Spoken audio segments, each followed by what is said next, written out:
O robërt Allahut, duhet ta dim se pasuria është mjet, jo qëllim. Është mjet për të mos pasur nevojë për të tjerët, për të përmbushur të drejtat e familjes dhe për të forcuar në adhurimin e Allahut. Ajo duhet shpenzuar në kënaqësinë e Allahut, në rrugën e Allahut, në ndihmën e të varfërve, jetimëve, nevojtarve dhe të dëmtuarve. Me këtë arrihet kënaqësia e Allahut, ngritja e gradave dhe fshirja e mëkateve, si dhe shtimi i bereqetit në pasuri, fëmijë dhe vepra.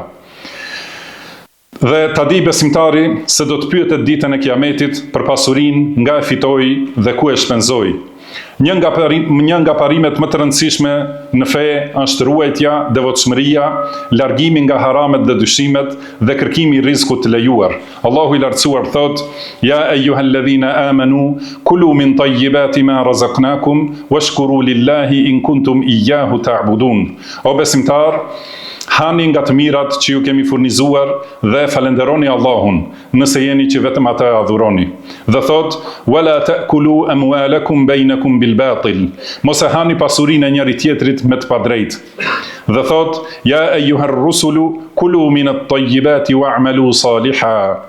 O të dërguar, hani nga të mirat dhe bëni vepra të mira.